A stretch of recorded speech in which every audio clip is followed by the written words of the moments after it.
était 5 à pouvoir partir sur l'ensemble des cadres techniques du basket français. Donc je vous fais un petit compte rendu aujourd'hui de ce qu'on a pu voir, de ce qu'on a vécu, de notre programme, de l'analyse que je peux en faire. Je fais 49 diapos, mais l'objectif c'est pas de vous bourrer 49 diapos dans la tronche, bien au contraire. L'objectif c'est de mettre en place, étant donné qu'on est 10, hein, c'est qu'il y a un échange qui se met en place, c'est que dès qu'il y a un truc qui vous interpelle, une connerie que je pourrais raconter parce que j'en dis assez souvent, dès qu'il y a quoi que ce soit, vous intervenez, vous me posez une question, soit j'y réponds tout de suite parce que je sais que dans ce que j'ai prévu, je ne le dirai pas après, soit j'ai prévu de le dire après et à ce moment-là, je vous dirai attends, la diapo, dans une diapo qui va suivre, bonsoir, on a commencé il y a 30 secondes. Ok. Dans une des diapos qui va suivre, il y a la réponse. Ok ? Voilà. Donc on est parti aux États-Unis, je vais vous montrer le planning. Avant toute chose, je vais vous dire un petit peu comment on s'est organisé. Donc l'ensemble des participants qui y sont allés, c'est ces 5 personnes-là. La personne qui a dirigé le voyage, c'est Frédéric Carillon, puisque c'est un conseiller technique national qui est responsable de la cellule de veille. Ça a été financé entièrement par la fédération. Et on était 4 cadres d'État et un cadre de droit privé qui était Rémi à pouvoir participer à ce voyage-là, parmi plusieurs candidatures. Notre organisation était la suivante. On va y arriver.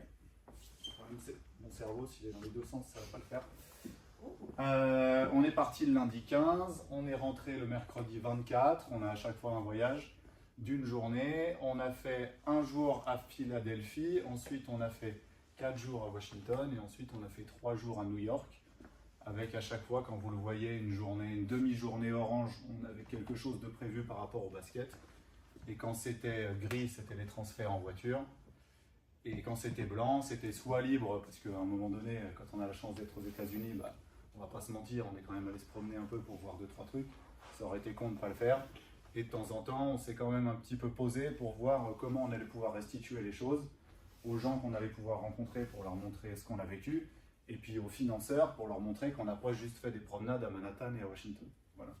Ce qui paraît logique, parce que sinon après, ils vont se demander pourquoi est-ce qu'on y est allé. Je vous fais en 3 temps. Je vais vous montrer où est-ce qu'on est allé, voilà, de manière à ce que vous puissiez un peu visualiser. Dans un deuxième temps, je vous montrerai un petit peu l'analyse qu'on a pu faire de ce qu'on a vu. Et dans un troisième temps, je vais tout vous illustrer. Ça veut dire vous montrer pourquoi on est arrivé à telle conclusion. Ok ? Voilà comment j'ai construit un petit peu la présentation. Je vais me mettre là. Les sites qu'on a visités. Le premier où on est allé, c'est l'université de La Salle. La Salle, c'est au nord de Philadelphie. C'est un petit programme de première division de NCAA. Alors pour info, la NCAA, c'est 350 programmes, 350 équipes en première division. Eux, ils sont à peu près à la 300e place.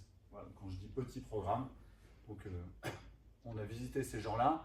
On a eu l'opportunité d'y aller parce que le deuxième adjoint, c'est John Cox, qui a joué en France, cousin de Kobe Bryant, qui a joué longtemps en France, notamment au Havre, et qui parle français, donc c'était notre contact là-bas. Je vous ai mis quelques illustrations. Là, j'ai trouvé intéressant de vous mettre cette photo, juste pour vous montrer, au même endroit, il y a le gymnase et la piscine. Et puis, dans la culture, en fait, c'est marqué que 2 heures avant un match de basket, la piscine, elle est plus accessible. Il y a des priorités dans la vie. Quand il y a match, il n'y a pas piscine. Donc, les étudiants ne vont pas à la piscine si je te gêne, tu vois. On est bon ? Ok. Voilà. L'après-midi, on est allé à Pell, donc c'est en plein centre-ville. C'est un plus gros programme qui est un peu dans le dur en ce moment, puisqu'ils sont classés 190e. Et on a été reçu par Steve Donahue, qui est le coach. 1, 2, dribble, throw the manager off, you cut. We call it an or catch, no dribble, cut, play off of 2. Do it from these spots, these 4 spots. Now this guy cuts. And then the line goes here, the balls go, that guy cuts, and we do it. Yeah. And my younger guys, I got to keep doing it. So it becomes instinctively. On a pu visiter les infrastructures, discuter avec lui, je vous explique rapidement de ses modalités de recrutement notamment. Voilà. Vous pouvez voir par exemple The Palace Track est au fond, qui est une salle construite en 1927 et qui a 9000 places. Et puis derrière, juste à côté de mon collègue Rémi là, ça c'est la salle d'entraînement qui est juste derrière. Voilà, qui est un petit peu plus petite, qui est pourtant jolie, je ne sais pas si on l'aperçoit, bon c'est pas grave. Il nous expliquait par exemple que dans son process de recrutement, il va convoquer les joueurs à des camps, et c'est les joueurs qui payent eux-mêmes pour venir au recrutement, pour avoir la chance de pouvoir candidater dans leur université. Et la plupart des choses qui va l'intéresser, c'est pas le basket, c'est les aspects mentaux et comportementaux. Ça va être un petit peu le fil rouge de ce que je vais vous présenter. J'ai pas pu prendre de photos parce qu'il n'a pas voulu, mais il a un book à peu près épais comme ça, avec que des tests de profilage sur chacun des joueurs qui peut éventuellement rentrer dans son université. Voilà, avec le profil psychologique, si vous connaissez un peu comme Color, sur quel profil ils sont, quelle couleur, avec qui ils pourraient s'associer dans l'équipe, avec quel type de joueur ils pourraient être recrutés, et du coup, avec qui ça ne fonctionnerait pas. Et du coup, il crée une petite map de son équipe, si jamais il recrute cette personne. Voilà. Donc la première chose qui l'intéresse, c'est ça. Avant de parler quoi que ce soit, avant de parler de basket, prépa physique ou quoi que ce soit. Bonjour. Monsieur Pierrick Mukenga, bonjour. Bonjour. Ça va? Ça va, merci. Voilà. L'idée, c'est ça. Ok. Le soir, on a eu la chance de faire ce petit match-là, qui était Denver contre Philadelphie, dans la salle, dans le Wells Fargo Center, qui fait 21 000 places, voilà, qui venait d'être rénové pour 500 millions de dollars. Voilà, je vous ai mis les photos parce qu'on a quand même eu la chance de voir Nicolas Batum. Le lendemain, on est allé à Georgetown, dans le centre d'entraînement. Pour vous expliquer, les maillots que vous voyez accrochés là-haut, c'est les gens qui ont joué à Georgetown et qui ont été draftés au premier tour. Enfin, ceux du deuxième, troisième tour, ils les ont pas affichés, ils ont été trop. Et ça, c'est l'étage des garçons, ce que vous voyez juste en dessous, dans l'immeuble, il y a l'étage des filles avec exactement la même chose. Ok. Ils sont à Georgetown, les règles NCAA définissent qu'on ne peut pas être plus de 5 autour du terrain. Alors, bien entendu, les grosses universités s'organisent pour être un peu plus nombreux. Il y a un coach, 3 adjoints et un special assistant, ils appellent ça. Donc ça fait 5, mais la plupart du temps, ils sont au moins une dizaine à graviter autour du terrain en fonction du budget de l'université. À la salle, ils sont les 3 adjoints, point barre. Voilà, le coach, il est là juste pour les matchs, il a 75 ans, il fait juste les matchs, par exemple. Voilà. Le premier adjoint, il a 70 ans, il est assis sur sa chaise, il ne bouge pas. Et c'est les 2 jeunes qui font les entraînements. Là, à Howard, vous voyez, à Georgetown, ils sont très nombreux autour du gymnase, autour du terrain. On a pu descendre ils ont été extrêmement méfiants lors de notre visite, on a pu descendre à la fin de l'entraînement, quand ils ont vu qu'on n'était pas trop des cons, pour venir voir la fin de l'entraînement proche du terrain et assister à la séance vidéo. Voilà. D'un point de vue budget, pour vous situer le truc, le coach Ed Cooley, là, il est à 6 millions de dollars la saison. Voilà. Et les règles font qu'ils ont le droit de s'entraîner maximum 20 heures par semaine. Ils n'ont pas le droit de faire plus. Sachant que dans les 20 heures, compte le match pour 4 heures minimum, si c'est à domicile, compte la vidéo et compte la prépa physique. Voilà. Donc ils s'entraînent 1 fois par jour, maximum. Okay, en NCAA, ils n'ont pas le droit de faire plus. Et quand ils sont en pré-saison et notamment en tournée européenne, ils ont le droit à 8 heures par semaine. Pas plus. Si jamais ils ne font pas ça, ils peuvent perdre leur place en première division. Ok. Voilà par rapport aux infos. Je vous fais juste les visites et ensuite je vous montrerai. On a été reçu à l'ambassade de France par le conseiller sport qui était ici. On a vu un match de G-League. C'était les Capital City Go-Go contre les Raptors 905, donc l'équipe de Toronto. Là, je vous ai juste montré une petite, on y reviendra tout à l'heure sur l'utilisation de l'iPad, et on a pu aller à Washington parce qu'il y a un Français dans le staff qui est Alexis Aginsa qui est ici.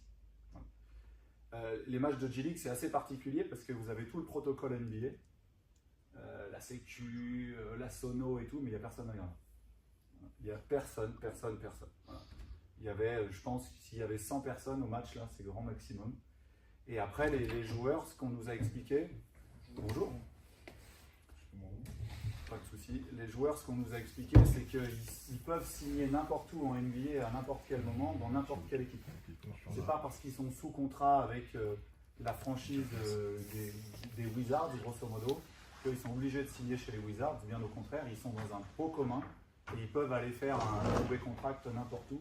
L'objectif, c'est ça. C'est que les joueurs, ils jouent, ils s'entraînent, ils se développent et ils soient toujours en forme pour le jour où il y a un club qui a besoin, enfin une franchise qui a besoin NBA, ils soient libérés pour aller jouer. Voilà. Et d'un point de vue financier, à l'heure actuelle, un joueur de G-League américain gagne beaucoup mieux sa vie qu'un Américain moyen à jouer en Europe. Donc pour l'instant, même si le championnat est pourri, qu'il n'y a personne dans les salles, ils ont tout intérêt à rester jouer en G-League plutôt que se faire chier à traverser l'Atlantique. Donc ça, c'est quand même un sacré frein, parce qu'il y a certains joueurs qui auraient peut-être plus intérêt pour se développer à venir jouer de l'autre côté de l'Atlantique. Dans ce qu'on a fait, on a visité aussi l'université de Howard. Juste pour vous mettre un petit peu le contexte de l'université de Howard,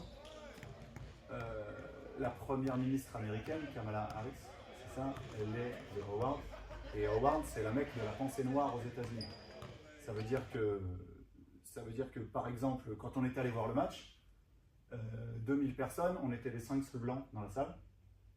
Et c'était vraiment un accueil extraordinaire. Les gens, ils ont été géniaux. Et donc forcément, c'est un style de pensée, un style de fonctionnement différent où ils veulent mettre en valeur la pensée black. Okay.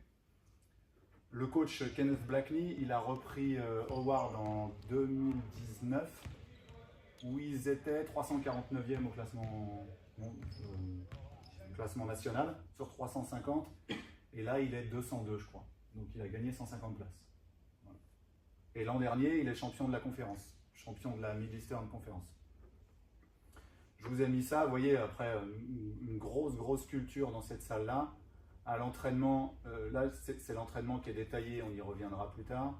Vous voyez là, dans ces modes de fonctionnement, ils ont tous il y a une corde qu'ils sont en train de tenir. Au début de l'entraînement et à la fin de l'entraînement, tout le monde tient une corde pour montrer que tout le monde est lié. Alors après, il faut l'introduire correctement quand on est entraîneur. Le faire passer, on ne peut pas le faire avec n'importe quel public, ce type de truc. Mais voilà, même les gens qui sont autour et qui gèrent, d'un point de vue respect, là, passez-moi l'expression, mais là au fond, il y a un petit gros, c'est le mec qui ramassait les ballons et qui essuyait par terre. Je me vois bien en France, tout le monde se foutait, enfin les joueurs se foutaient de sa gueule, ils seraient limite pas très respectueux envers ce gars-là. Là, il y avait un super respect envers ces mecs-là.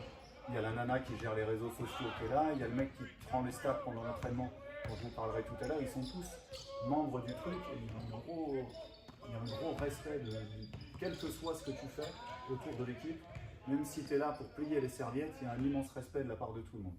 Voilà. Ça, c'est quelque chose que j'ai pu constater partout, dans toutes les universités, dans toutes les franchises qu'on a pu visiter, quel que soit ton rôle, que tu sois en bas de l'échelle ou tout en haut dans l'entreprise, il y a un immense respect de la part de tout le monde. Pour info, on a des rendez-vous qui se sont annulés parce que quand on est allé là-bas, il y avait tempête de neige et il y avait blizzard. Et du coup, il y a des matchs qui ont été annulés et reportés, ce qui a fait qu'on a des rendez-vous qui ont été annulés. Et Howard, on n'avait pas prévu d'aller les voir. Et ça s'est fait un mercredi de mémoire, ou un jeudi. Et jeudi 16h, on n'avait rien le lendemain, on leur a mis un texto, on leur a mis un mail parce qu'on a trouvé le mail du manager général de l'équipe. À 16h, on leur a mis un mail. À 16h10, on avait une réponse. Bonjour, en entraînement demain à 7h, vous êtes les bienvenus. On leur a dit ok, on est là à 6h45. Donc on y est allé le matin à 6h45, on est reparti à 13h30 et on a échangé avec ces gens-là, c'était extraordinaire. On a passé un temps. Pour la petite anecdote, le GM de cette université, c'est un mec qui était GM adjoint pendant 9 ans chez les Milwaukee Bucks. Je continue. Vous m'arrêtez bien si vous avez des questions. Donc on a vu un match. Voilà, donc pour vous situer un petit peu le contexte, vous voyez pendant l'hymne américain l'attitude des jeunes femmes qui sont ici, donc qui matérialisent bien un certain podium aux Jeux Olympiques que tout le monde a en tête. Voilà. J'ai trouvé ça super intéressant parce que vraiment il y a ces valeurs-là qui sont défendues et on voit que c'est ce qui les guide en fait. Ça, c'est le centre d'entraînement des Washington Wizards qu'on a pu visiter. Donc avec les deux terrains côte à côte, la salle de muscu qui donne sur le terrain et la sortie, je vous le remets là. Enfin, c'est leur bord à eux, quoi. Grosso modo, c'est ce que nous on a pour regarder la télé dans le salon, quoi.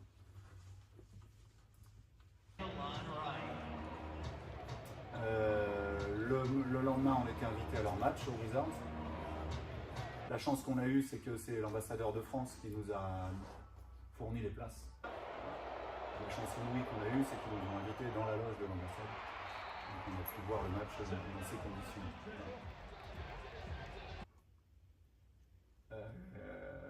La suite du voyage, c'est la visite du centre d'entraînement des Brooklyn Nets. Avant de vous présenter les photos qui sont là, ce qu'il faut que vous sachiez, c'est que dans les questions qu'on a posées et dans les réponses qu'on a obtenues chez les Brooklyn Nets, c'est que par rapport à l'utilisation des datas, 25% de leur budget, ce qui est déjà énorme, hein, le budget d'une franchise NBA, je n'ai pas les chiffres, mais je pense que vous pouvez vous projeter, 25% du budget de la franchise est alloué au département data et va augmenter dans les années qui viennent.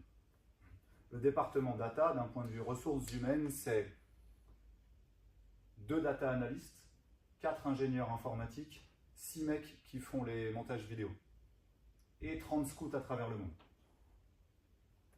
Voilà. Juste pour recueillir des informations sur les gens qu'on peut éventuellement recruter. Ça vous met un petit peu la différence qu'il peut y avoir avec la moindre équipe européenne d'aussi haut niveau qu'elle soit. J'ai pas d'informations, même les gros clubs européens et ceci. En tout cas, sur nos 2 clubs d'Euroleague, je peux vous assurer qu'il y a pas, on est loin d'avoir ça. Ça, par exemple, ça c'est le tableau de pré-draft. Ils sont en train de commencer à faire leur choix en fonction de qui ils voudraient drafter la saison prochaine. Ça c'était ici c'était le plan de jeu parce qu'ils jouaient contre New York le lendemain. Et là je sais plus, c'était les répartitions du scouting. Voilà. Je vous ai mis, c'est le petit salon de coiffure qui est dans leur centre d'entraînement, c'est juste pour la petite anecdote. Et la dernière visite qu'on a faite, c'est l'université de Columbia, qui est au nord de Manhattan, limite Harlem. Voilà. Où vidéo avant l'entraînement, de scouting de l'adversaire, parce qu'il jouait Penn. Le lendemain, on n'a pas pu voir le match parce que on était au match NBA le lendemain. Une série de drills que je vous montrerai tout à l'heure, et puis le léger différé pendant l'entraînement. Qui filme l'entraînement et il y a un léger différé pour être capable de revoir tout de suite les informations. Et ça, on a fini notre séjour par un petit match Brooklyn Nets contre New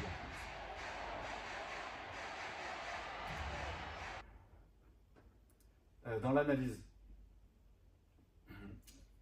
l'objectif du voyage, il était orienté autour de ces 3 thèmes-là.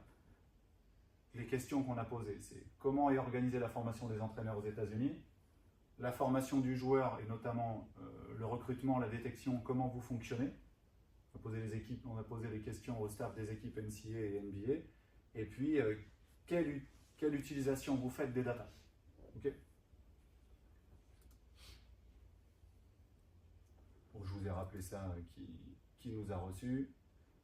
Alors la formation des entraîneurs.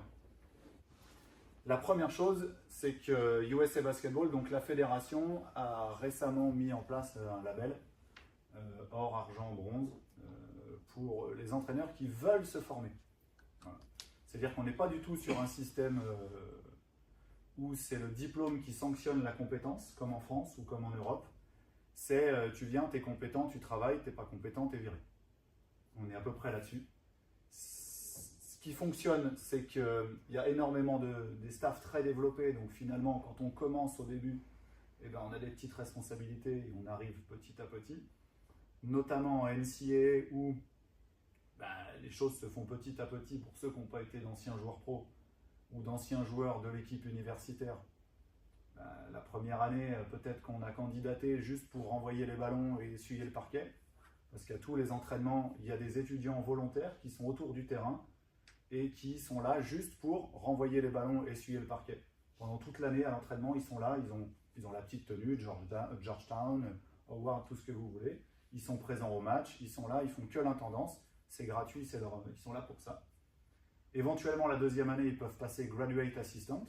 Ça veut dire que là, ils vont progressivement mettre un pied dans le staff et donner un coup de main sur, je vais dire bêtement, mais c'est passer la plaquette, donner un coup de main sur le codage des matchs, donner un coup de main sur l'analyse statistique, basta. On en a vu un à Georgetown, il s'appelle Will Corbin. Le mec, il est Graduate Assistant, il a déjà un diplôme de Data Analyst. Et il continue son master de Data Analyst et bénévolement, il travaille pour l'équipe de Georgetown. Et son truc, c'est que l'année prochaine ou dans 2 ans, il aimerait bien être 3e adjoint. Du coup, 3e adjoint, il va pouvoir faire 2-3 trucs, et puis peut-être l'année d'après passer 2e adjoint, et ainsi de suite. Voilà. Un 3e adjoint à Georgetown, ça gagne 250 000 $ la saison. On n'est pas du tout sur la même chose que... Mais d'un autre côté, pour vivre seul à Washington, il faut au moins 75 000 $ par an, tellement la vie elle est chère. Donc il faut mettre ça en balance. Voilà. Donc c'est-à-dire que dans le recrutement après, je vous ai marqué, networking, ça veut dire qu'il y a une grosse reconnaissance pour les anciens joueurs. Par exemple, un joueur NCAA qui a fait peut-être un petit bout de carrière, soit en Europe ou rien du tout, là, il peut être embauché facilement, mais pas facilement, mais par réseau de connexion, par un coach universitaire pour être adjoint dans son équipe. Voilà. C'est le cas de Tyler Thornton à Howard qu'on a rencontré, mec qui a été champion NCAA avec Duke, qui a fait 2 ans en Europe, en Islande et en Macédoine, voilà, qui n'a pas trouvé forcément. Du coup, maintenant, il est adjoint dans une équipe universitaire. Voilà. Et je vous ai mis, en général, la formation des entraîneurs, c'est essentiellement du tutorat. C'est essentiellement du tutorat et c'est tu viens, je te montre comment je travaille, tu fais ce que je te demande et puis tu apprends au quotidien à côté d'un coach chevronné. Voilà. Il n'y a pas de formation comme nous on peut le faire. Par exemple, Alexis Alginsa, qui nous a fait visiter le centre d'entraînement des Wizards, a jamais entraîné de sa vie. Et puis, il a appris que les Wizards cherchaient un ancien joueur intérieur pour travailler en tant que 3e ou 4e adjoint sur l'équipe de G-League. Voilà, il a candidaté, il a fait les 2 entretiens d'embauche, il a été pris. Il n'avait jamais entraîné de sa vie, mais il va faire du perfectionnement individuel avec les grands. Il apprend, parce qu'on lui montre au quotidien comment on fait du séquençage vidéo, comment on fait du scouting, et puis il est parti, puis il est content. Voilà. Donc le recrutement et la formation, elle se fait un peu sur le tas, comme ça. Voilà. Alors que nous, on met en place des diplômes, enfin voilà, je ne vous fais pas l'article là-dessus, le mode de fonctionnement est totalement différent. Ce qu'on a vu et ce que vous avez certainement senti avant, c'est que dans le scouting et dans le recrutement, les choses sont très orientées autour du comportement. Pareil, sur les informations que nous a fait remonter Alexis Aginsa, les Washington Wizards, ils ont un petit book sur tous les joueurs qui sont en NBA actuellement ou qui seraient susceptibles de pouvoir jouer à ce niveau-là. Un petit book qui a 25-30 pages qui ne concerne pas le basket.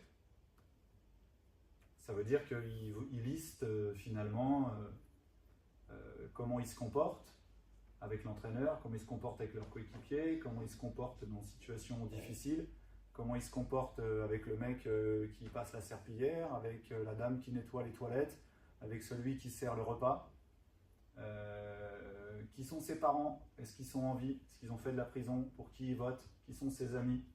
Pour qui ils votent? Est-ce qu'ils ont fait de la prison? Qui est sa femme? La famille de sa femme? Et toutes ces choses-là, et tout ça c'est noté. Nous, on ne va pas aller jusque-là, même si c'est là où il y a une différence de nature et de degré, parce qu'on le fait finalement. Quand on s'intéresse à quelqu'un, soit dans une entreprise ou soit dans le basket, forcément, quand dans notre équipe, on veut recruter un mec ou une fille, on s'intéresse quand même à comment il se comporte. Enfin, je ne sais pas vous, mais moi, c'est peut-être une des premières questions que je me pose. C'est est-ce que c'est un casse-couille? Est-ce que c'est quelqu'un qui va mettre le bordel dans le vestiaire et qui va le tenir? Quelqu'un qui va s'énerver dès que ça ne va pas aller? Voilà, c'est quelqu'un de la night ou c'est un père de famille? Voilà, c'est des choses qu'on va voir. C'est pas aussi poussé en fait. Ok. Pareil dans les staffs, mais ça vous le savez déjà et je vous le répète, mais dans les staffs il y a une organisation différente où il y a des gens qui sont pas là pour gérer l'équipe, ils sont là juste pour le perfectionnement individuel. Voilà. Par exemple, c'est le cas d'Alexis, lui il fait perfectionnement individuel des grands et dans le scouting ils sont 4 adjoints et ils ont un planning annuel où il doit faire un quart des équipes en scouting. Voilà. C'est ces 2 tâches, point. Il en a une petite troisième qui est, étant donné que lui, il était ancien joueur pro, notamment aux États-Unis, et que les autres membres du staff l'ont pas été, c'est de faire le lien entre les joueurs et le staff, parce que, voilà, et de temps en temps, il met encore le short quand il manque un grand entraînement. Voilà. L'importance du travail vidéo sur l'ensemble des structures. Alors, j'y reviendrai un petit peu tout à l'heure sur l'utilisation de l'iPad, la vidéo à l'entraînement et tout, mais l'approche de la vidéo, notamment pour les matchs et pour vis-à-vis de l'observation des adversaires, elle est un petit peu différente dans tout ce qu'on a pu observer, dans le sens où il me semble, je vais le dire comme ça parce que je n'ai pas le don d'ubiquité, donc je ne peux pas aller voir dans toutes les salles ce qui se passe, mais il me semble qu'en France, on a encore tendance à asseoir tous les joueurs ou toutes les joueuses et leur expliquer voilà ce qu'ils font, voilà comment ça marche, voilà ce qu'on va faire. Ils sont eux dans une démarche un petit peu différente, à savoir qu'ils vont faire du travail par petits groupes la plupart du temps.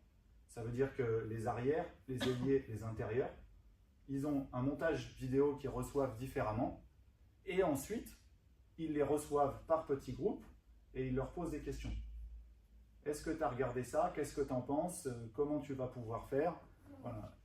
Est-ce que tu te rappelles la forme de jeu numéro tant? Qu'est-ce qu'ils font sur tel truc? Voilà, parce que finalement, quand tu vas défendre, si je te montre toutes les options sur le meneur de jeu, tu n'en as rien à foutre. C'est pas toi qui vas défendre dessus. Mais ça va peut-être te pourrir ce que tu es capable de retenir, puis à la fin, tu vas oublier peut-être un truc qui est intéressant sur un poste 4. Voilà. Donc l'idée, c'est peut-être ça, c'est de travailler plutôt par petits groupes, de manière aussi à créer une émulation dans les postes de jeu qui peuvent être à travailler ensemble. Que les arrières s'entraident sur ce qu'il y a à faire, les ailiers, les intérieurs. Enfin voilà, moi j'ai fait une répartition, une cote mal taillée là aujourd'hui en disant c'est ces 3 groupes-là, peut-être qu'ils en font d'autres. Voilà. Ok. Voilà, l'idée de l'approche est différente. Et ça c'est aussi certainement quelque chose que vous connaissez, mais l'importance des drills. Et alors l'importance et la limite que moi j'en ai trouvé, c'est que dans ce que j'ai vu de tous les entraînements, beaucoup d'exercices connus par cœur par les joueurs et répétés avec haute intensité, pas toujours corrigés. Voilà. Notamment à Georgetown, on a vu les drills pour les intérieurs ou les drills de tir, c'est pas corrigé. Il y avait des marchés énormes, les mecs ils corrigent rien. Voilà. À Howard ou à Columbia, et les mecs ils sont corrigés, ils prennent des tartes dans la gueule s'ils font pas correctement. Voilà, donc c'est en fonction de ces... Et après des situations jouées, avec pareil beaucoup de répétitions et de formes de jeu. La question que je me pose, parce qu'on ne l'a pas vu, c'est quelle est la part entre les deux, entre l'apprentissage technique et l'apprentissage collectif, qui est liée à la lecture de jeu et la compréhension des situations. Voilà. On n'a pas vu ça. Je ne dis pas que ce n'est pas fait, je dis juste qu'on ne l'a pas vu, eux, dans leur culture de travail et d'entraînement. Voilà. Je ne sais pas si vous avez eu l'occasion de voir des choses de ce type-là, mais nous, on n'a pas vu exactement tout l'inverse de ce que font les Espagnols, où on est uniquement dans la résolution de problèmes. Voilà, les Espagnols, ils n'ont pas une approche techniciste, mais ils ont une approche résolution de problèmes. Voilà. Ok. Vous m'arrêtez, hein, parce que là, sinon, je peux partir, je ne sais pas combien de temps. Vous avez compris que les 10 jours qu'on a passés, c'était pas forcément pénible. Donc si je vous en parle, a priori, c'est que je suis plutôt content de vous en parler. Okay. Sur l'utilisation des datas. Point numéro 1, je vous ai mis squad, on y reviendra tout à l'heure. Ils ne s'emmerdent pas la vie, les franchises NBA, ils ne s'emmerdent pas la vie à utiliser Huddle, à utiliser n'importe quelle plateforme, ils créent la leur. Voilà. Les Nets, ils ont créé leur logiciel qui s'appelle le Squad Backup. Je vous montrerai un petit peu, parce que j'ai fait une photo cachée que le mec il m'a demandé de supprimer, mais bon, j'ai montré que j'ai supprimé, mais je ne l'ai pas supprimé dans mon iPhone. Voilà, donc je vous la montrerai. Comment est le logiciel. Voilà, je pense que rien que le logiciel, il a coûté plus cher que le FBI. Hein. Alors que le FBI, ça marche pas. Enfin bon, ça vous savez. Hawkeye, alors ça, c'est un truc qui arrive seulement en NBA. Vous savez, quand vous regardez les matchs de tennis, vous avez déjà tous regardé un match de tennis à la télé. Qu'est-ce qui se passe quand il y a l'aide ou qu'il n'y a pas l'aide? Ou que ça a touché le filet, ou que ça a touché peut-être la ligne. Là, il y a un outil de modélisation 3D qui est utilisé. Voilà. Donc cet outil de modélisation 3D, il n'existait pas encore dans le basket. Il a été mis en place dans les salles NBA à partir de cette année. J'ai pas de photo parce que c'est que dans les salles où il y a les matchs. Parce que ça coûte entre 1 et 2 millions de dollars par salle. Voilà. Et donc ça modélise en 3D l'ensemble des acteurs, des 10 joueurs et des arbitres, sur 19 points biomécaniques chacun. Voilà. Et l'objectif, pour l'instant, de ce que nous a expliqué le GM adjoint de Brooklyn, c'est que pour l'instant, la seule chose qu'ils arrivent à en faire, parce que c'est un truc qui a été imposé par la télé, pour être capable de proposer des trucs par la suite. Donc là, c'est en expérimentation cette année. Pour l'instant, ils en ont une seule utilité, c'est d'évaluer la distance du premier défenseur quand il y a un tir, pour savoir si c'est un tir ouvert ou pas. Voilà. C'est la seule chose qu'ils... Et donc, ils font des corrélations entre pourcentage de tir, lieu de tir et distance du premier défenseur. Sachant qu'un tir ouvert n'est pas le même pour tout le monde. Hein. On est d'accord. C'est-à-dire que moi, à mon âge, un tir ouvert, il faut que j'ai 4 mètres d'avance sur le mec. Ok? Peut-être que quelqu'un de plus jeune, il y en a beaucoup de plus jeunes que moi, quelqu'un de plus jeune et de plus habile que moi, il a besoin de 5 cm pour avoir un tir ouvert, et même parfois de 0. Voilà, quand on voit un joueur techniquement fort et athlétiquement dominant, il a besoin de 0 cm d'avance pour trouver un tir ouvert. Pour trouver un tir avec un bon pourcentage de réussite, équivalent au mien avec 4 mètres d'avance sur mon joueur. Voilà. Donc ça, après, c'est à mettre en corrélation en fonction du profil du joueur et de la distance par rapport au panier. Noah, je vous montre tout à l'heure ce que c'est. C'est un outil d'analyse de trajectoire de tir qui est utilisé par la plupart des bons programmes, des gros programmes NCAA, par la plupart des franchises NBA, et qui est pas trop cher, qui est abordable. L'utilisation des statistiques, on en est là. Qu'est-ce que je vous ai mis après, pour savoir où j'en suis ou pas? Non. Ouais. Ok, j'y reviens. Ça marche. Collecte de données à l'entraînement, et ça c'est le score de... Ça c'est ce dont je vous ai parlé par rapport au comportement et aux aspects mentaux sur Pennsylvania, pour le coach Steve Donahue. Je veux juste revenir là-dessus, c'est sur ce que fait Howard pendant l'entraînement. Pendant l'entraînement, il y a 2 petits écrans géants qui sont affichés. Voilà, la première utilisation des datas, elle n'est pas forcément sur les statistiques comme nous on l'entend, mais elle est surtout sur les aspects comportementaux. Et les petits objectifs de comportement que vous voyez marqués là, qui sont marqués en anglais, que je vous aurais traduit en français tout à l'heure pour un peu plus de compréhension, et puis si on veut, on peut ouvrir le débat. Ils ont été construits par les joueurs avec un préparateur mental, qui n'est d'autre que le préparateur mental de LeBron James. Donc a priori, ce gars-là, il ne s'entoure pas forcément des plus mauvais. Et ils sont évalués au quotidien.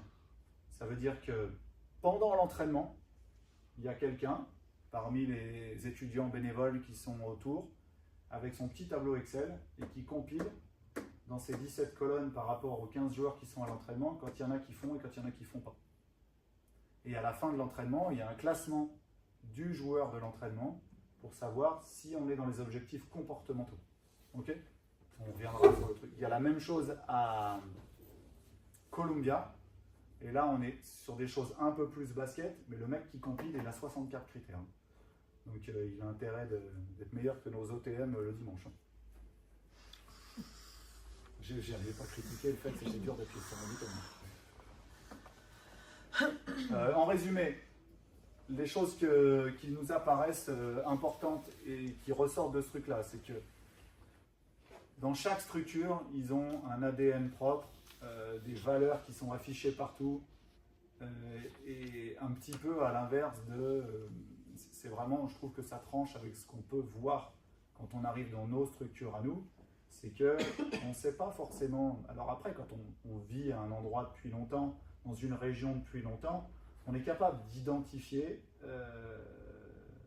un comportement, enfin, des tendances dans un club. Voilà. On sait qu'à tel endroit, ils vont jouer plutôt de telle manière, ils vont sortir des gamins plutôt de ce profil-là. Là, c'est clairement affiché. C'est clairement affiché. On vous attend là-dessus, on vous recrute parce que vous fitez le truc, vous êtes à fond là-dedans et vous allez sortir en respectant ces principes-là. Voilà. Eux, ils sont vraiment à fond là-dedans. À l'inverse, où nous, finalement, chaque entraîneur a un peu son truc. Dans chaque club, chaque entraîneur a sa philosophie. Tout le monde fait un peu comme il a envie. Vous m'arrêtez si je me trompe, hein, mais j'ai un peu ce sentiment-là. Rares sont les clubs où il y a une ligne directrice et où on fait tous un petit peu de la même manière. On va sortir des gamins et l'équipe première, elle joue avec tel profil. Enfin voilà, c'est quand même assez rare. Le fonctionnement en staff, ils sont beaucoup plus nombreux que nous. Nous, on est souvent 1 pour 12. Voilà, eux, ils sont 1, 2, 3, 4, 5, 6, 7 pour une quinzaine de jeunes ou de joueurs. Voilà, avec un mode de fonctionnement économique qui permet aussi de le faire, tout simplement. Et un fonctionnement autour des universités qui permet d'avoir, pour les étudiants qui sont intéressés, du temps libre, de la proximité, ce que nous, on n'a pas forcément, et une grosse utilisation des datas que nous, on n'a pas. Même si je reviendrai sur l'analyse du jeu, puisque quand on discute avec eux, que ce soit en NBA ou en NCAA, par rapport à l'analyse du jeu proprement dite, on n'est pas en retard. On n'est pas en retard quand je vois ce qui est fait au diplôme d'analyste de jeu de basket de la fédération, au DHJB, il n'y a aucun problème. Hein. Les gens qui sortent de ce truc-là, ils sont largement au niveau de l'analyse du jeu. Et d'ailleurs, ça ne les intéresse pas forcément, parce qu'ils mettent vraiment au-dessus les compétences physiques et les compétences mentales avant toutes ces choses-là, notamment dans le cadre du recrutement. Je vous ai mis maintenant quelques illustrations. Pour parler analyse purement du jeu, vous voyez là, juste pour vous illustrer le truc, je suis allé sur ce site-là. Voilà, le site de la NBA. Et c'est la base de toutes les analyses de tous ceux qu'on a rencontrés, tous les staffs. Ils nous ont parlé de ce qu'ils appellent Four Factors Basketball. Si vous ne l'avez pas et ça vous intéresse, il faut lire le livre de Dean Oliver, voilà, vous pouvez le trouver sur Amazon, sans problème, et qui explique les 4 facteurs qui font que on gagne ou on ne gagne pas des matchs au basket. Voilà. Pour ceux que j'ai eu en formation CQP ou DETB, on a dû en parler. Non? Ou ben, ils n'étaient pas très attentifs. Ok. J'ai mis quoi après?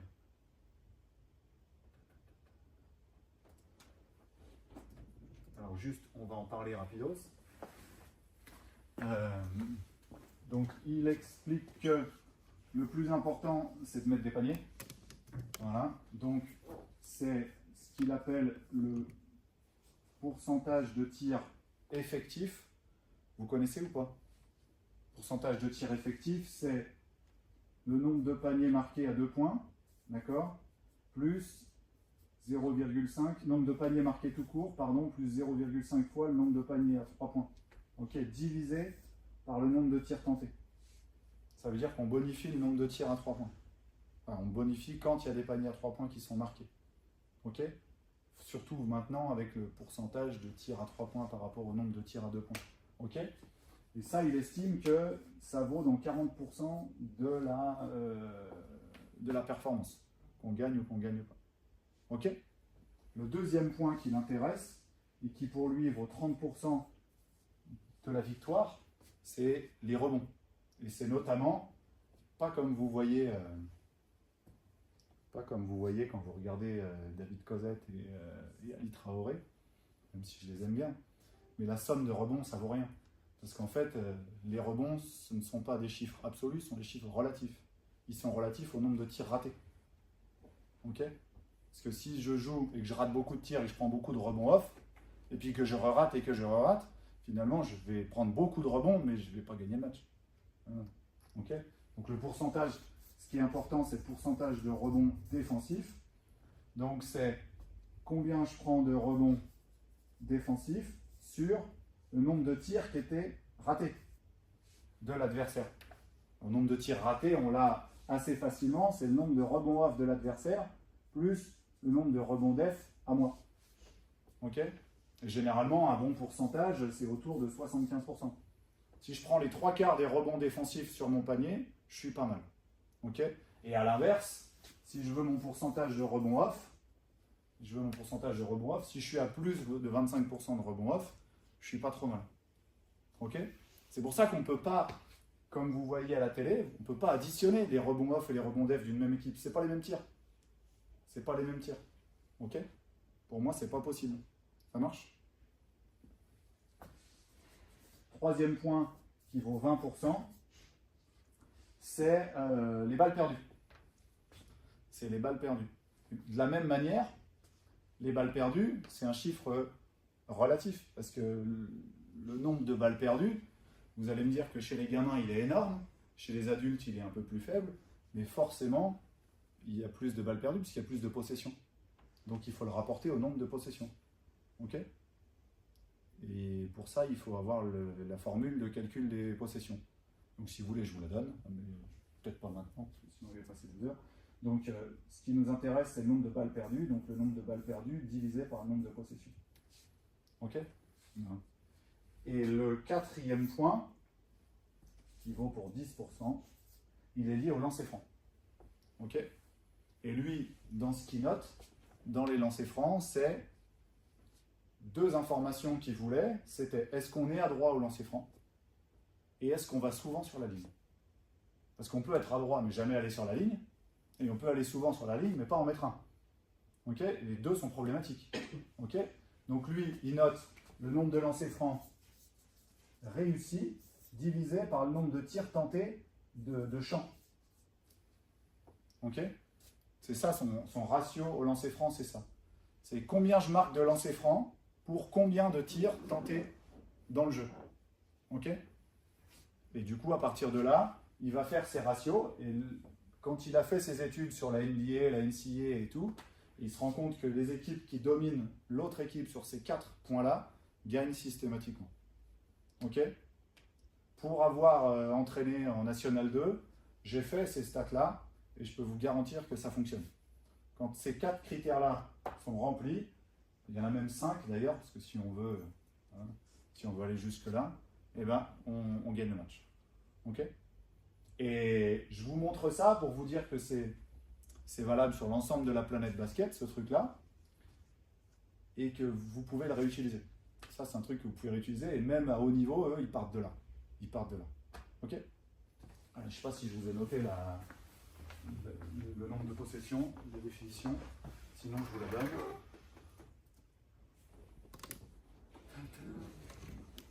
Là, je vous l'ai remis un peu mieux. Là, il a enlevé les rebonds off pour le pourcentage de balles perdues. On est sur des possessions simples, pas des possessions primaires. Ok? Vous avez des questions par rapport à ça ou pas?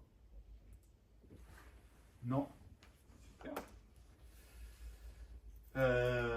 Une des autres observations qu'on a pu faire, c'est que dans l'organisation des entraînements, c'est super timé. C'est super timé. Tous les entraînements qu'on a vus, il y a le chrono pour l'exercice, le temps pour chaque exercice. C'est pas, il n'y a pas de concours en 10 points, en je sais pas quoi. Non, on a prévu 7 minutes de tir, on fait 7 minutes de tir. Derrière, il y a 6 minutes de stretch, on fait 6 minutes de stretch. Ensuite, il y a 8 minutes là-dessus, 5 minutes là-dessus, et tous les blocs qui sont définis. À gauche, vous avez l'entraînement de Howard auquel on a assisté. Et bon, c'était juste pour la petite histoire, mais quand on s'est baladé dans le centre d'entraînement de Washington, il y avait l'entraînement qui traînait dans les vestiaires des coachs. J'ai pris une photo, puis je l'ai agrandi juste pour qu'on se voit. Voilà. Et donc, vous voyez, c'est vraiment super timé avec qu'est-ce qu'ils ont à faire, à quelle heure, et tout. Voilà. Ok?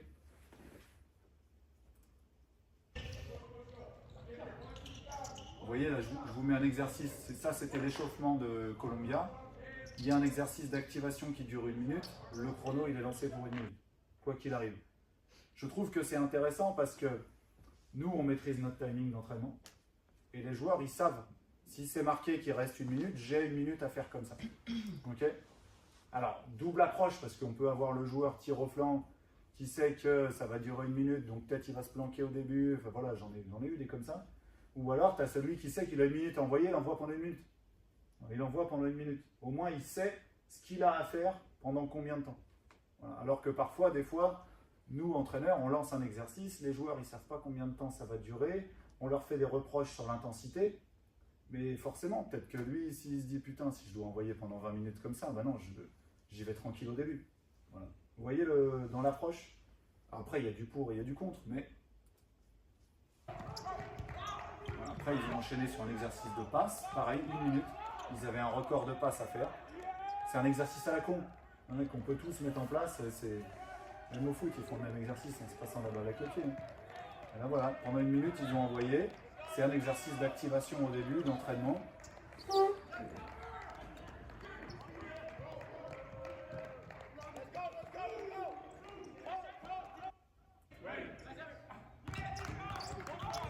De la même manière, vous voyez là, il y a le chrono ici, le drill de défense, il dure 3 minutes.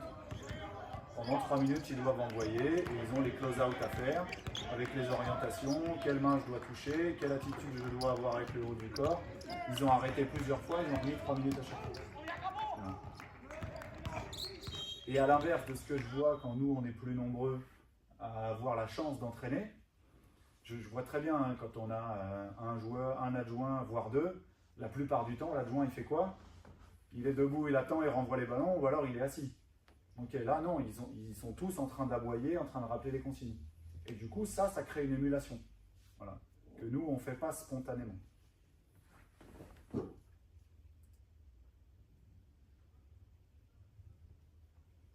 Donc ça, c'est ce que je vous disais tout à l'heure. Vous voyez, pendant l'entraînement, les objectifs comportementaux, ils sont affichés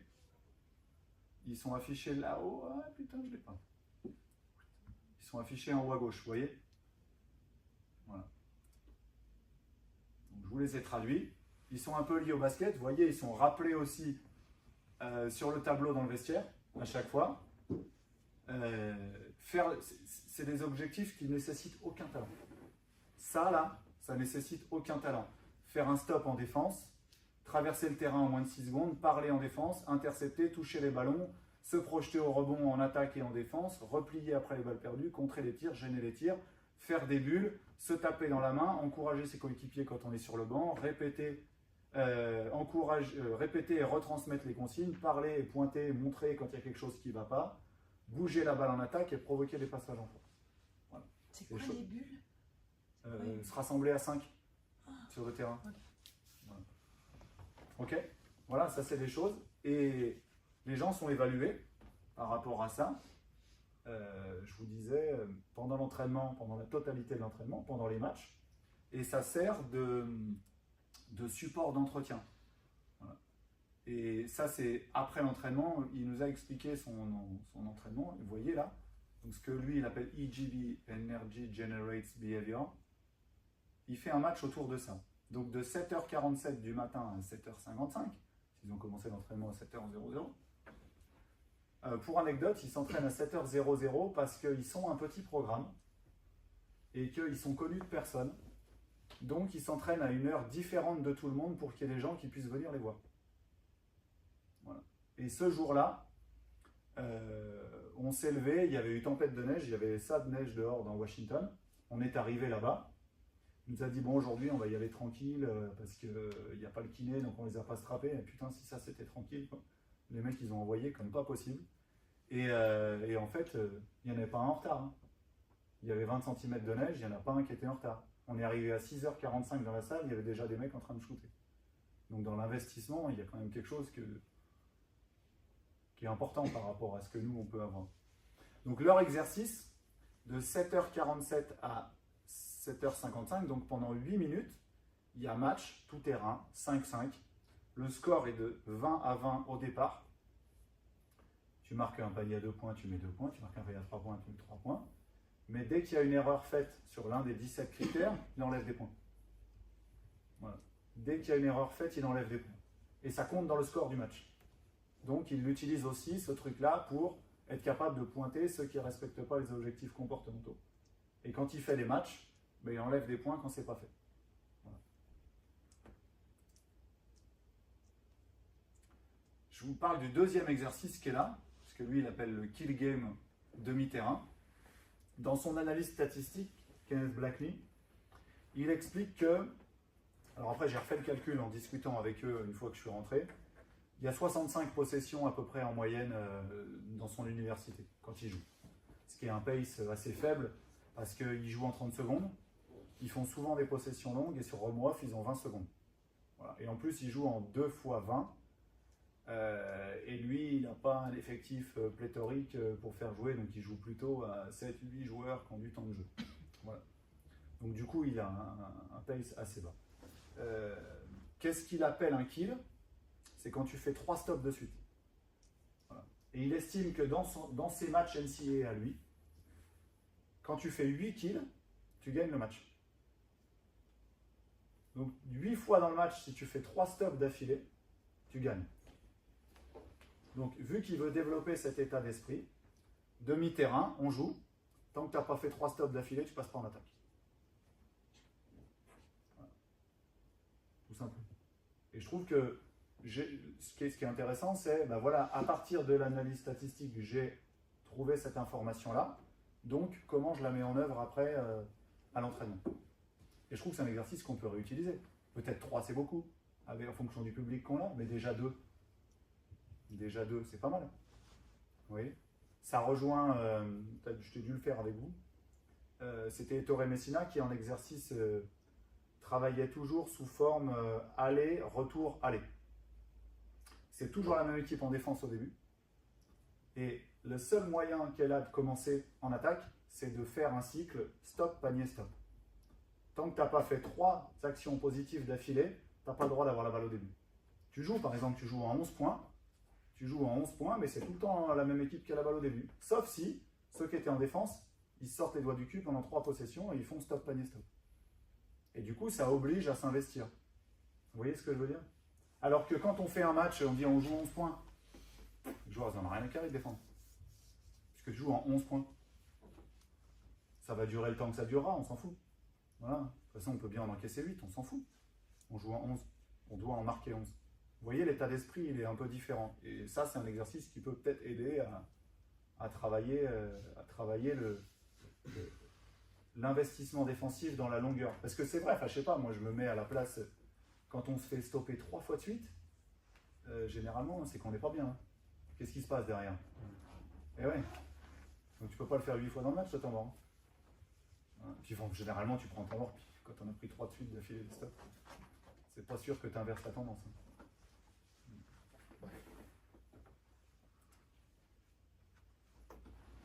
Ça, c'est le tableau d'analyse, donc le Hustle Stats Key, donc les statistiques clés de l'engagement des joueurs de Columbia.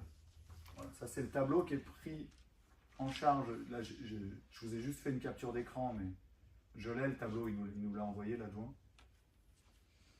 De comment est-ce qu'ils évaluent toutes les situations jouées à l'entraînement à Columbia. Je vous ai mis un petit maillot parce qu'à la fin de l'entraînement, il y a un maillot qui est remis aux joueurs de l'entraînement. Voilà. Sur ces critères-là, sur ces 64 critères-là. Vous voyez, il y a des trucs très basiques. Je perds un ballon, ça fait -6. Je perds un ballon qui donne directement une contre-attaque, ça me fait -7. Vous voyez?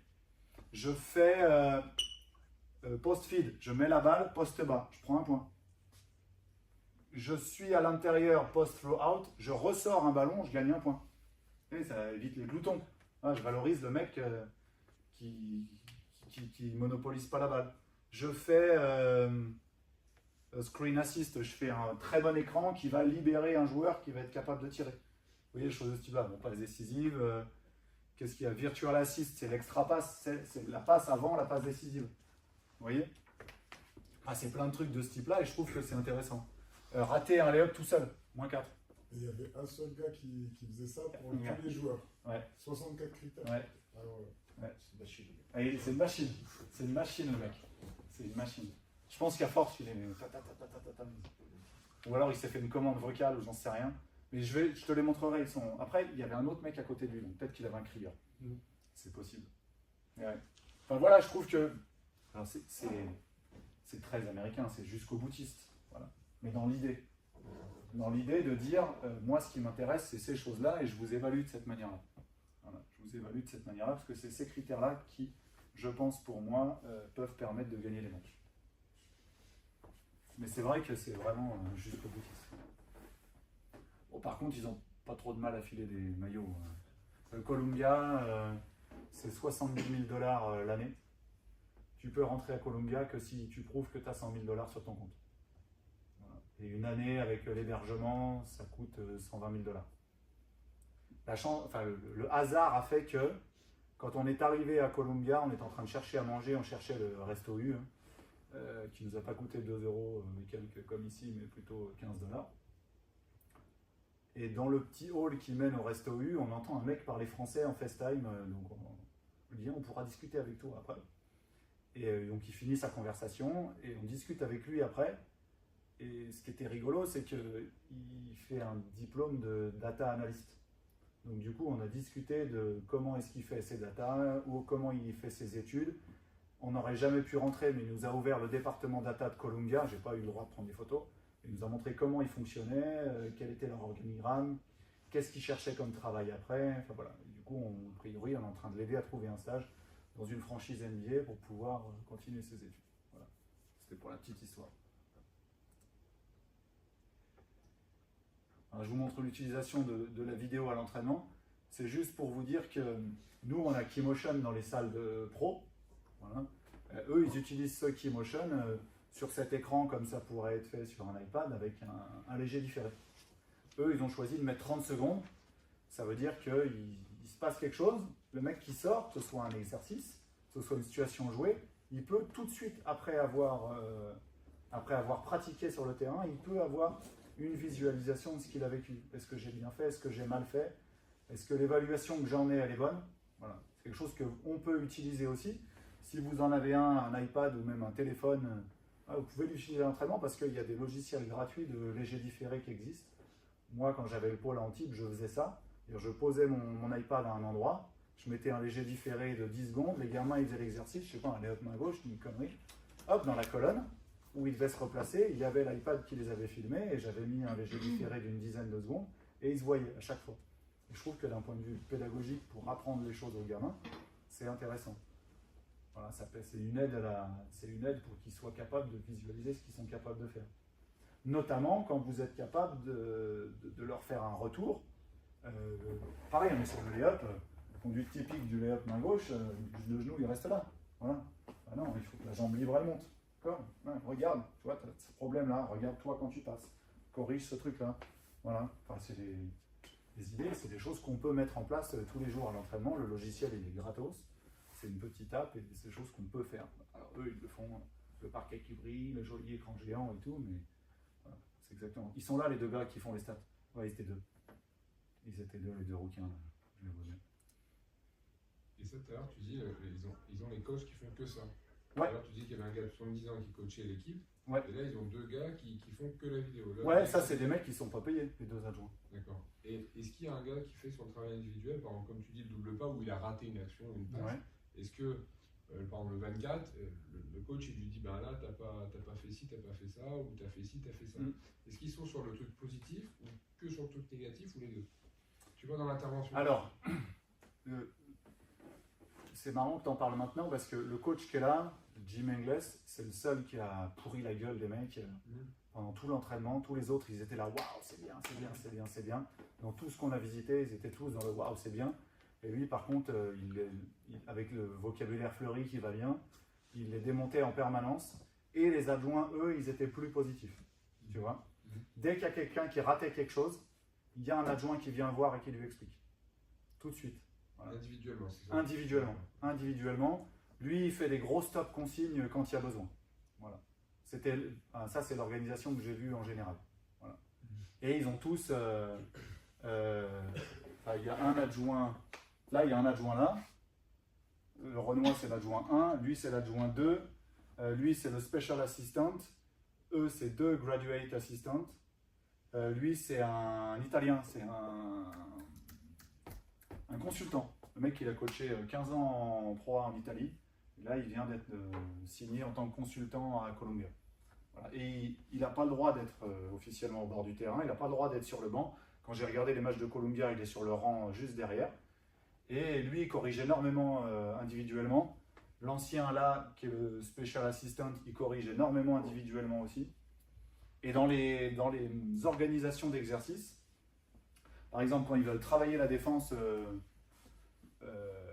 défense, je sais pas, je dis une connerie, edge sur les pick and roll, c'est les adjoints qui font l'attaque. Et eux, ils font show, passer en dessous, reprendre. Voilà. Les joueurs, ils font. Et t'as les adjoints, les petits, ils étaient. Lui là, et lui là, ils ont envoyé pendant. Puis t'en as un autre qui est là. Ils ont envoyé pendant tout l'entraînement sur les drills. Quand il fallait travailler l'attaque, eux, ils faisaient la défense. Quand il fallait travailler la défense, eux, ils faisaient l'attaque. Et ils ont envoyé comme des porcs. Voilà. Donc tu vois, dans l'organisation, c'est différent. Là, tu nous dis le mec à droite, les deux derrière, Ouais. le mec au milieu, le mec au fond, le mec là. Ils sont. Donc si je compte, ils sont 6-7. Ouais. Et ils ont 13-15 joueurs, quoi. 15 joueurs. C'est ça. Déjà, il y a un décalage. Eh oui. Ouais. Ah, sachant que lui, ils sont pas payés, tu vois. 1, 2, 3 adjoints officiels. Voilà. Et les deux là, logiquement, ils sont pas sur le terrain. Tu vois. Après, bah, tu vois, c'est un programme très huppé celui-là. À la salle, le tout premier que je vous ai montré, ils sont 2 à faire l'entraînement. Et là, tu dis Colombien, ils sont combien au classement, tu dis Eux, ils sont. 300e, tu dis Ils sont pas terribles. Après, ils sont dans ils sont en Ivy. Et en Ivy, ils doivent être 180, un truc comme 200, ça. ça veut dire qu'il y en a 200 devant eux. T'imagines je sais pas, le top 10 ou le top 30, quoi. Ouais. Ça doit être impressionnant encore de voir ça. Ouais. Alors, la question que je me pose, c'est, tu vois, à peine, ils nous expliquaient, ils ont la même organisation. Hein. Et ils disaient, bah, nous, on n'est pas sur le premier chapeau. On recrute ce qui vient après. On n'est même pas dans le deuxième, d'ailleurs. On recrute vraiment après. C'est pour ça que on met énormément l'accent, nous, sur les aspects comportementaux. Voilà, parce que les top players, on les a pas. Et par exemple, les scouts, tout à l'heure tu disais scouter, etc. En Europe, etc. Un jeune Français qui joue aujourd'hui en espoir a potentiellement le niveau jouer dans ces équipes-là. Oui. Mais est-ce qu'ils sont scoutés? Parce que tu peux avoir le même italien, le même espagnol, argentin. Alors tu vas l'avoir. Ou si tu es français, tu je sais pas, tu les contactes colombiens pour aller chez eux, quoi, tu vois. Ouais.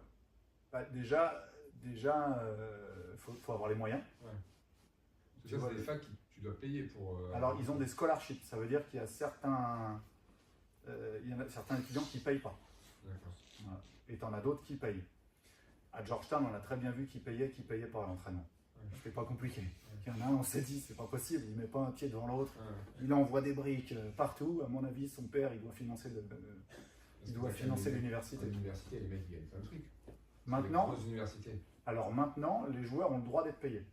C'est énorme aussi. Voilà, ça veut dire que tu as des étudiants qui sont entre 5 et 7 000 $ par mois pour jouer. Du coup, ça pose des problèmes, ce qu'il nous expliquait.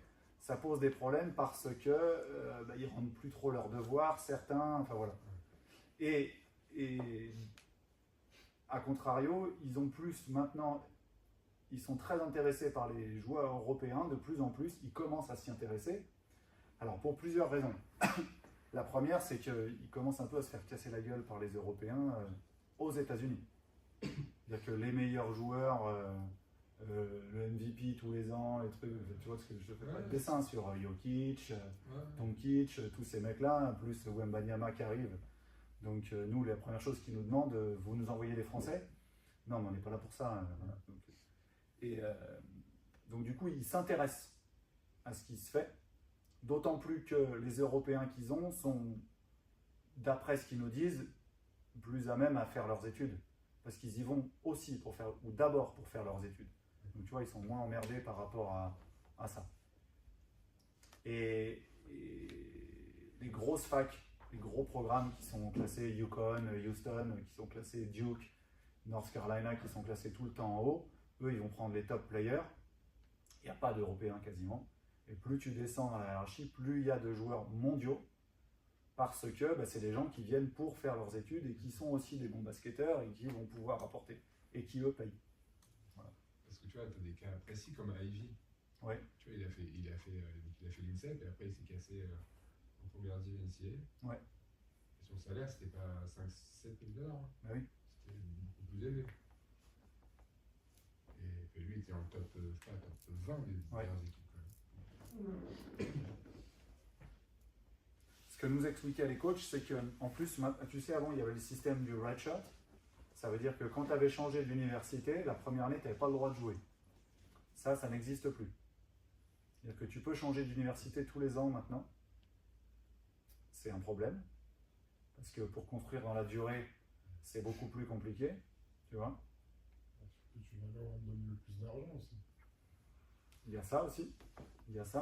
Alors, tu en as certains qui sont dans ce mode de pensée, d'autres qui ne le sont pas. Voilà. Et puis, finalement, ils nous expliquaient qu'on n'est pas dans un système de formation. Le NCAA n'est pas un système de formation, ils sont là pour gagner les matchs.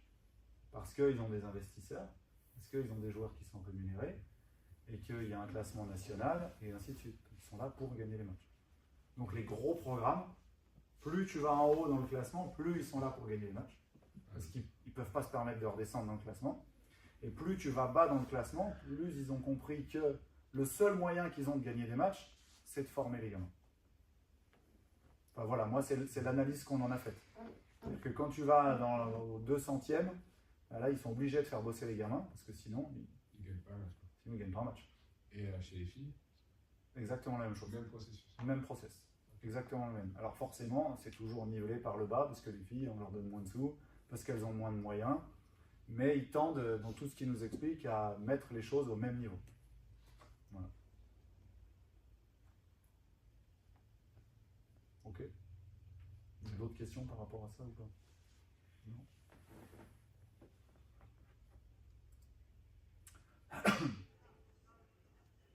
Donc là, oui, tout à l'heure, vous m'aviez posé une question, je vous ai gardé la...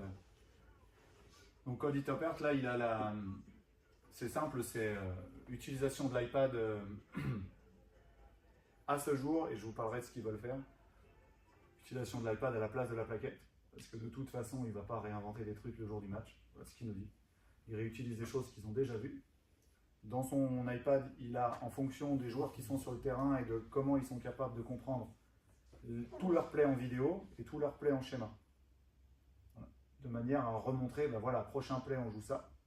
La plupart du temps, et ce n'est pas valable à chaque fois, il a aussi le scouting de l'adversaire pour leur remontrer le play qui ne fonctionne pas.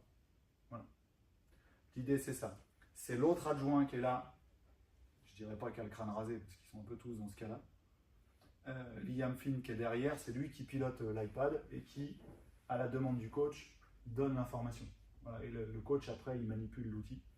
Ce qu'ils veulent réussir à faire, c'est justement Keymotion, c'est réutiliser ce qui vient de se passer juste avant le temps mort. Voilà. Pour l'instant, ils sont en galère technologique pour être capables de le faire. Voilà. Mais eux, ce qu'ils voudraient, c'est... Voilà. Par contre, ils l'utilisent à la mi-temps. À la mi-temps, ils sont capables de montrer des trucs sur ce qui s'est passé en première mi-temps. Voilà. Mais vraiment, ils voudraient réussir à, comme on a vu à Columbia pendant l'entraînement, être capable de montrer ce qui vient de se passer, parce que technologiquement, on peut. Maintenant, c'est eux, humainement, comment ils vont s'organiser avec la technologie pour être capables de sélectionner le truc. Les NBA, ils font déjà un petit peu. Ouais, ils font un peu. Ouais. Ils font. Mais eux, là, le staff, hein, nous, le staff qu'on a rencontré, Alexis, avec qui on a discuté, et Cody Toppert, qu'on a vu 2 minutes 30, ils nous ont donné ces infos-là. Voilà. Ok. Et je trouve que les joueurs, finalement, sont attentifs, parce que c'est quelque chose où ils se voient eux aussi. Ils se voient eux en train d'agir, ils voient leur équipe en train d'agir. Et, même s'ils sont éduqués à ça avec la plaquette, je sais pas, mais moi je l'ai vécu en tant que joueur, la plaquette, des fois on a du mal à se projeter, quoi. On a du mal à voir, il n'y a pas les timings, il n'y a pas les mouvements. Et je trouve qu'il peut y avoir des ratés dans la transmission de l'information entre le coach, de ce qu'il veut faire dans sa tête, de ce qu'il explique, de ce qu'il dessine, de ce que les joueurs comprennent et ce que les joueurs vont faire. Peut-être que le fait de réutiliser, tiens, regardez les gars, on va rejouer telle forme de jeu, je vous la remontre. Ça dure 10 secondes, c'est bon. Toi, t'es là, toi, t'es là, toi, t'es là au début, tu regardes ce gars-là, puis on enchaîne, quoi. Mais là, sur l'iPad, par exemple, il peut capter les formes de jeu de l'équipe adverse et Ouais, c'est montrer leur aux temps morts. scouting préalable. Ah oui. Ouais. Non, justement, ils n'arrivent pas encore. Ils m'ont dit que eux, ils n'avaient pas les compétences individuelles pour être capables de faire ce qui vient de se passer sur le terrain. Okay. Voilà. Et donc là, il a coaché sans plaquette. Non, pas utiliser de plaquette. Ok. Mais parce que, enfin, sur nos plaquettes, on ne montre pas. C'est pas. Enfin, moi, je passe 10% à remontrer des plays de l'équipe. Le reste, c'est des adaptations, Ouais. des mouvements en fonction de l'équipe adverse. Alors, Du coup, c'est voilà. aussi lié à l'état d'esprit de la G-League qui n'a pas pour but de gagner des matchs. Ils mettent tout en commun. Leur système, ils mettent tout Ils sur ont une vraiment plateforme, pour hein. but de permettre aux joueurs qui sont là de se développer. Donc tous les coachs connaissent tous les... Oui, ils se connaissent Ah oui, tous. d'accord. Ce qui est rigolo, c'est que pour aller vraiment là-dedans, et aussi ils sont dans la formation des jeunes coachs. C'est-à-dire qu'ils envoient des gens plus jeunes qui n'auraient pas eu un poste habituellement. Le coach des Raptors 905, là, le mec, il était ingénieur informatique. Et il entraîne cette équipe-là depuis 2 ans. Peut-être 3 ans, un truc comme ça. Voilà. Et ils ont dit, bah tiens, nous, on veut tel mec parce qu'il est capable de comprendre le basket de telle manière et donc il va être capable d'aider les joueurs à se développer de telle manière. On s'en fout qu'il gagne des matchs. Il n'est pas là pour ça. Voilà. Et c'est vrai que des fois, il a pris des décisions bizarres, il a fait des changements bizarres, il a eu des explications bizarres pendant le temps parce que la première mi-temps, on s'est mis derrière ce banc-là. Puis il y avait tellement de monde dans la salle et que du coup, on a eu le choix dans notre salle, dans notre placement. On est allé se mettre derrière l'autre banc pour aller écouter l'autre mec. Voilà.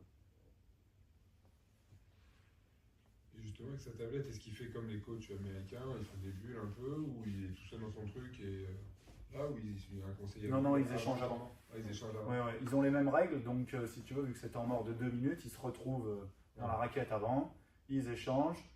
Il dit tiens, montre-moi ça, il passe la tablette, il dit bah voilà les gars, on va jouer là-dessus. Vous rappelez-vous quand ils font tel système, on doit faire comme ça et tout. Voilà. Parce que ça en France, tu vois, moi je regarde des fois les coachs à la télé, tu vois. Le coach de Paris, il fait ça systématiquement. Ouais. Ah. Des fois, il squeeze quasiment 30 secondes de temps mort. Tuoma Cisalo, il a un staff très élargi. Il a un fonctionnement pour avoir échangé, parce que j'aime beaucoup ce qu'il propose d'un point de vue basket. Enfin, si vous avez eu l'occasion de regarder ce que fait Paris, c'est vraiment différent de ce que font les 17 autres. Hein. Voilà, d'un point de vue défensif et d'un point de vue offensif. Et a priori, la construction de l'entraînement, le mode de management et le mode de management de son staff tend vers ce genre de choses. Oui, parce que tu vois, la plupart, tu vois Fotou, il est tout seul. Les autres, ils sont tout seuls. En fait. Mais Ils font leur truc. Moi, mais sincèrement, je suis allé voir Monaco. les joueurs, fait son tu truc leur tout parles seul. pendant 1 minute, ils ont retenu quoi? Oui, non mais. À part que tu leur rigoles dessus. Je te parle pas sur le côté des joueurs, mais je te parle du côté coaching. Où tu vois, il y a un petit. Je sais pas, le mec qui fait la défense, il fait ça, le mec qui fait la. Tu vois, je vais voir Monaco, là, en Coupe d'Europe, le mec il fait son truc tout seul, tu vois. Oui. Il consulte personne. Ben, je connais bien Sergi Gladir, donc j'échange de temps en temps avec lui. C'est un des adjoints là. Ouais. Ils sont très archaïques dans le mode de fonctionnement. Ils sont une armée, hein. Ouais, ils sont une armée et ils n'utilisent aucun outil moderne. Il fait tout avec iMovie. C'est ultra archaïque, hein, je pensais pas. Ouais. Mais oui, écoute.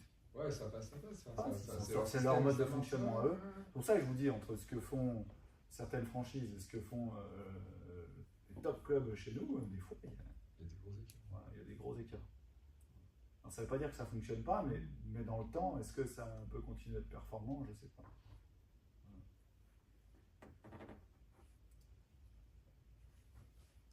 Bon, ça, je vous l'avais montré tout à l'heure, c'était juste pour vous réillustrer le fait que à chaque fois, les objectifs sont affichés quand ils sortent de l'entraînement. C'est un affichage, ça peut être fait avec un paperboard, on s'en fout, mais je trouve que c'est intéressant. Dans l'idée, les joueurs ils se sont changés. Aujourd'hui, les objectifs c'est ça, ou les objectifs de match c'est ça. Voilà. Ce qu'on fait parfois dans le gymnase, dans le vestiaire, mais voilà, sur la partie où sur le terrain il y a toujours du bruit, dans le vestiaire il y a toujours du monde. Là, on est entre les deux. C'est-à-dire que je passe du vestiaire au terrain et je fixe mon attention là-dessus. Vous voyez ce que je veux dire dans l'état d'esprit? C'est peut-être quelque chose d'un peu différent. Bon, j'ai arrêté quand même. C'est pas un sujet, c'est le meilleur joueur de l'histoire du basket, on est d'accord. C'est pas quelqu'un d'autre. Ah, je vous mets juste le son.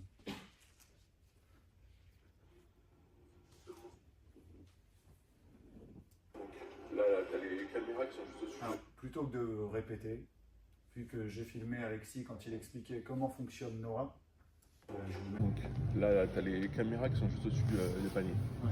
Donc elles sont juste au-dessus des paniers. Sur chaque panier, seulement sur ceux du milieu, t'as pas les caméras. Et ces caméras, elles calculent ton taux pourcentage. dès qu'il y a n'importe quel joueur qui est sur le terrain, qui tire, c'est calculé. D'accord. Elle Donc ça reconnaît calcule, reconnaissance faciale. ça reconnaît facial quel joueur. Et ça te dit, ça peut te dire si t'as pas beaucoup de balance, donc si tu pousses plus du droit ou du gauche, donc ça peut te dire Ah, au niveau des appuis, au niveau des appuis. Parce qu'on nous a parlé de Noah. Ouais, c'est ça, c'est Noah. C'est Noah. Ouais. Ah, ok. Et Les Noah, ça- appuis, ça veut dire qu'au niveau de la pression sur Bah, les jambes, au niveau de quand tu shootes, La biomécanique. la biomécanique, c'est tu étais plus sur la gauche, tout ça. En fait, tu shootes pas assez droit, tu shootes plus sur la gauche, tu shootes plus sur la droite. Ça te dit tout en fait, tout ça. Ça te dit ouais, tu pousses plus sur le côté gauche, tu pousses sur le côté droit. Montre comment ça fonctionne. Là, on l'a aussi à Howard, donc le boîtier il est là. Ah, pardon, à Georgetown. Et on a les radars pour regarder où vont les ballons ici. Vous voyez, c'est valable. Les radars, ils sont là, ici. Ok. On l'a aussi dans le centre d'entraînement des Brooklyn Nets, le système NORA avec les caméras et le boîtier qui peut parler. Simplement pour vous, il y a 26 équipes NBA sur 30 qui l'utilisent. Quand je vous disais que c'est pas excessivement cher, ça vaut ce prix-là pour un panier, ça vaut ce prix-là pour 2 paniers. Et ça vous donne ce type de, en plus des informations sonores que ça vous donne, parce que ça parle chaque fois qu'il y a un tir qui est tenté, si vous le souhaitez, et ça reconnaît, comme l'a dit Alexis, le visage de chaque joueur pour être capable. Ça vous donne l'angle de tir, ça vous donne le taux de réussite, ça vous dit à quel endroit le ballon a touché le cercle dans l'anneau. Voilà. Donc par rapport à l'analyse du tir, c'est un outil qui peut être intéressant pour travailler. Ok. Ça c'est comme je vous disais tout à l'heure, ça c'est le centre d'entraînement des Brooklyn Nets. Donc ils sont 6 à travailler dans cet espace-là. Ça c'est le département data. Voilà. Le tableau d'analyse, ça c'est le logiciel. Ça c'est la salle d'analyse vidéo qui est collée au terrain qu'on a vu tout à l'heure. Ok. Et ça c'est le fonctionnement. Ça c'est le logiciel, c'est la photo volée du logiciel. Donc pour chacun de leurs joueurs, il y a en fonction du code couleur, du code qui est écrit ici, il y a plusieurs informations qui sont notées pour chacun des joueurs. C'est le poste de jeu, 1, 2, 3, 4, 5, le profil de joueur, parce qu'on est bien d'accord que un meneur de jeu peut être un meneur scoreur ou un meneur organisateur, par exemple. Un intérieur peut être un gros défenseur type Rudy Gobert, pas forcément attaquant. Et pour le même poste de jeu, Nikola Jokic, qui est un formidable créateur. Voilà, donc on est sur le même poste, mais pas du tout sur le même profil. Ensuite, en quatrième critère, on va avoir qu'est-ce que ça peut être comme niveau de joueur. Est-ce que ça va être un joueur top franchise? Est-ce que ça va être Jokic? Voilà. Est-ce que ça va être un joueur de complément? Un joueur de 5 majeurs, mais qui ne sera pas le leader d'une franchise? Est-ce que ça va être un joueur de rôle en NBA? Ou est-ce que ça va être un joueur qui ne peut pas jouer à ce niveau-là? Okay. Et le dernier critère, c'est par rapport à leurs critères de recrutement à eux, est-ce que c'est quelqu'un qui peut rentrer dans leur système? Est-ce que c'est quelqu'un qui va être à l'aise dans leur mode de fonctionnement? Ça, c'est les informations qu'ils cherchent par rapport au profil. Ensuite, il y a plein de critères qui peuvent être listés ici et qui seront notés. Comme je vous disais, 2 scouts, 6 scouts, 4 ingénieurs informatiques, 2 data analystes, 6 scouts vidéo et 30 scouts à travers le monde. Quand on y est allé les voir le 22 janvier. Depuis le début de la saison, ils avaient déjà 100 000 incrémentations de scouting depuis le début de la saison. Voilà. Et chaque joueur, une fois qu'il arrive à la draft, a été vu à minima par 20 personnes. Donc il y a 20 avis différents. Okay. Sachant que chaque joueur, il y a des informations depuis l'année U14. Ça veut dire que nous, là, les gamins qu'on a en U14, qui vont faire, je sais pas, le camp interzone, laisser les tests d'entrée pour l'INSEP, le tournoi Interpol en fin d'année, eux, ils ont les stats. Même si la fédération ne veut pas les donner, eux, ils les ont. Ils ont toutes les informations. On leur a posé des questions. J'ai un collègue qui a eu Frank Ntilikina, il a dit montre-moi la fiche de Frank Ntilikina. Il nous a sorti la fiche et toutes ses stats de son année U15 depuis le début. Donc ils savent tout. ils savent tout et du coup ils peuvent prendre des décisions pour savoir s'ils recrutent les gens ou pas. Voilà. Donc le mode de fonctionnement, c'est jusqu'au boutiste encore une fois par rapport à ça. C'est rechercher des informations. J'ai fini par rapport à ma présentation informatique. Si vous avez des questions, je suis ouvert.